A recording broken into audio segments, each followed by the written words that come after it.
Hi, my name is Laverne Miller. I'm a senior project associate with Policy Research Associates Incorporated, located in Delmar, New York. I'm Dan Abreu. I'm a senior project associate here at Policy Research Associates. I provide technical assistance, focusing mostly on the integration of peers into the workforce, helping programs, organizations, agencies increase their capacity and the infrastructure really needed to support and welcome an effective peer staff. I work with communities to bring criminal justice and behavioral health systems together to either prevent entrance of people with mental illness and co-occurring disorders going into the justice system, or to minimize penetration into the justice system, or to engage people as they're coming out of the justice system.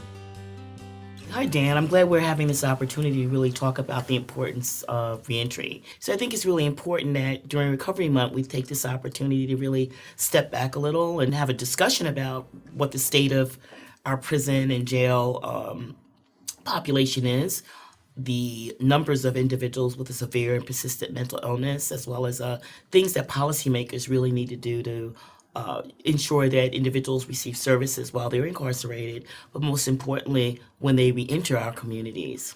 Well, it's always a pleasure to be working with you, Laverne. We've been doing this for 20 years around reentry, and I think we've learned a lot of things that can be done right, and we've also learned a lot of things that can be done wrong. So I think that to me, it's very much a good news, bad news kind of discussion. Yeah. Bad news is that people with mental illness still are incarcerated at 3 to 5 times the rate of people without mental illness. Of that group, 75%, as you know, have co-occurring disorders, mental health and substance use disorders. The needs are great of this population, and there's disruptions in care once they're in jail and prison. So that's the bad news of it.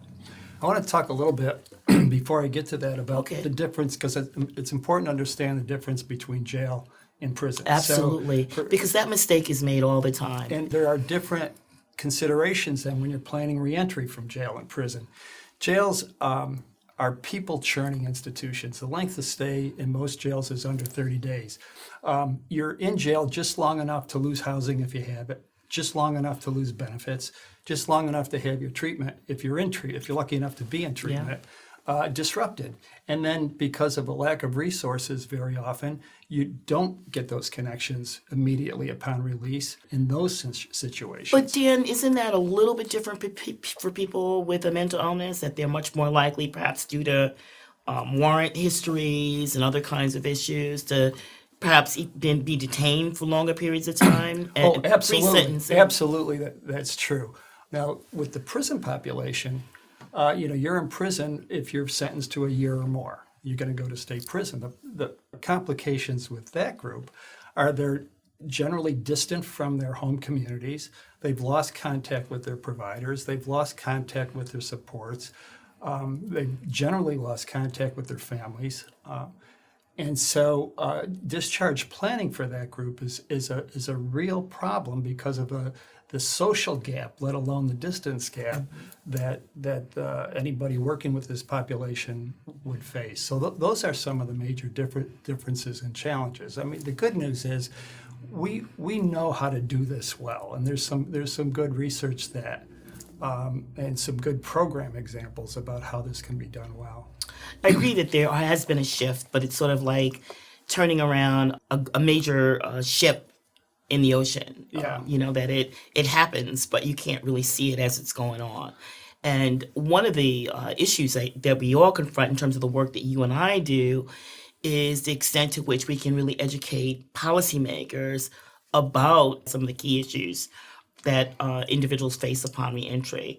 It's housing, it's employment, it's really reconnecting with the community, family reunification, access to services. If you can imagine a spaceship re-entering Earth after being in orbit in space for a year or two, and really the kinds of pressure, the heat, the stressors, the adjustment to being on Earth, gravity, that all those not only psychological but physical kind of adjustments really have to take place in order for successful reentry.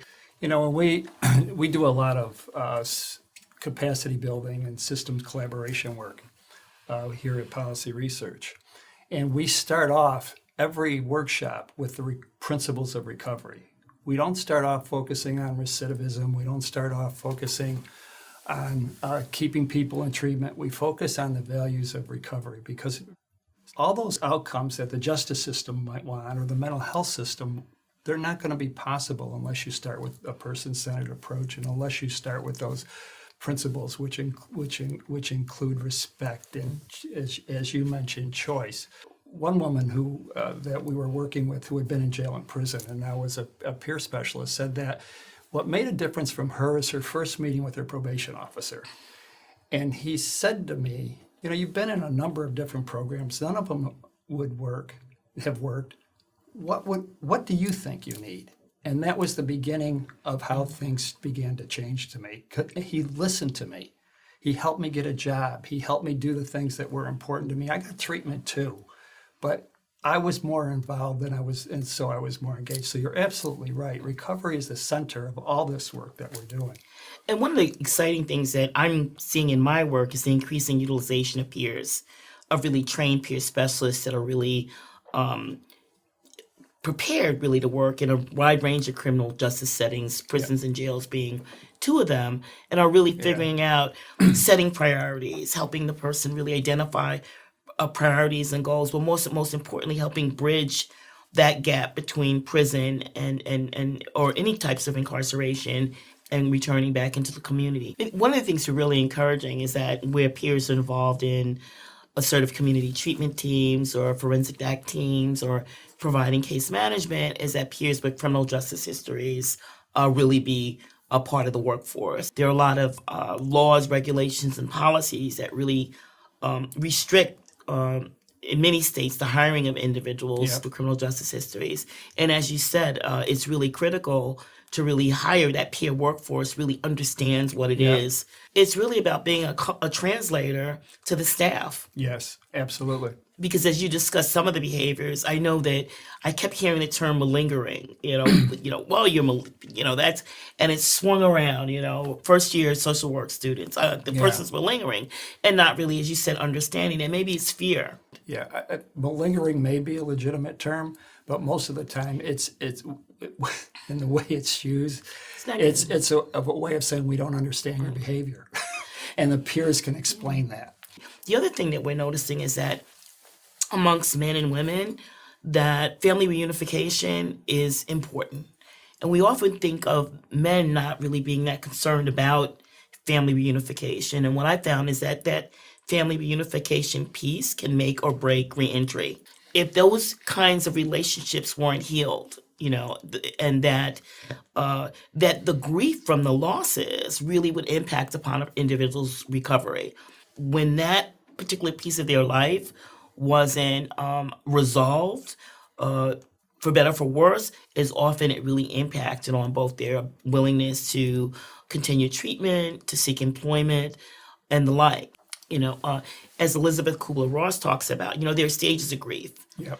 And in facilities, it's not about grief. It's about, getting up, complying, being at a certain place at a certain time. It's not about sort of those emotional kinds of experiences that we all need to go through in order to move forward when we've made mistakes, when we've had losses. And so I would really encourage providers really to really think about integrating some grief processing in the services that they provide. I think that's a critical and often overlooked piece with providers. Knowing the provider community, very well intentioned, not always adequately resourced. So I think that's where the partnerships come Absolutely. in. If you're going to work with this population who have extensive incarceration, the providers need some additional training, I think. Prison has a certain culture. And if you spend a lot of time in jail or prison, you bring some of those values out into the community with you, which undermine your care. In prison, you don't talk about your problems. That shows weakness. You stone up. And so when your first visits to a provider, when you're in the community, unless somebody's been talking to you about that in advance, you're not revealing much of anything because you're pretty sure it'll be used against you, and it's just not what you needed to do to survive, last week. It is fair. And time again, I can remember, when you're doing training, where a trainee would refuse to sit with in a certain area of the training room, that made folks feel very vulnerable. Yeah. That not being able to be really aware of your surroundings and being able to respond quickly was something that, for me, who kind of had never had that kind of experience, was really important to know. And really, I think what we're talking about is asking people what they need to feel safe. Yes. That's a discussion that really needs to take Focusing on place. that trauma that they've experienced, the safety. The safety issue. Actually, very often where you're beginning. Yeah, absolutely. And it's really an opportunity, perhaps maybe for the first time in someone's life, to really talk about their experiences. The interesting thing I found is that folks don't often have a language for describing what that trauma is. In many communities, for example, in the African American community, we don't often categorize our painful experiences as traumatic. And I think that's because maybe when you've had an experience of historical trauma, it does not strike you as something that's being exceptional. Right. But the other thing is the Yeah. idea that basically talking about those kinds of experiences are indicative of weakness, of a person's moral failure. So really giving individuals permission to really talk about what happened to them and how it really impacted on their life is really a wonderful opportunity for individuals really to begin again and really in a fundamental way create a new narrative. Right. And and getting back to our major topic, which is reentry, is exactly the word that you said. It's another opportunity, right, to get people involved in the process of recovery because of the multiple needs of the population that we're talking about, because of the multiple systems that they must interact with when they get released. Think about it. There's substance use issues. There's mental health issues. There's the probation parole department. They've got to go to social services. And you're just getting get their started. benefits. I could go on, Yeah.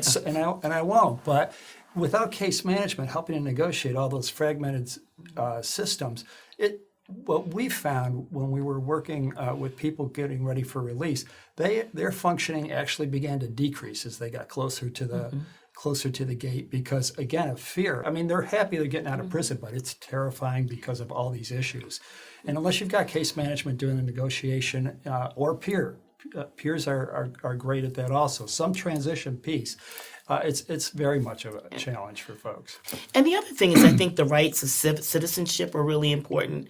Civic participation is critical. We have literally millions, particularly African American people of color who are disenfranchised, Yes. who really have no stake in the political process, don't feel part of America and what America has to offer. And it's really critical as part of that reentry process that individuals really be what I call our returning citizens, because you don't Yes. lose your citizenship necessarily as a consequence of conviction of most crimes, is that you become part of a vibrant community, that you become interested in if you have a school-age son or daughter in a school board, that you attend the local, Rotary Club meetings, or you find a place of worship that really meets your needs. Right.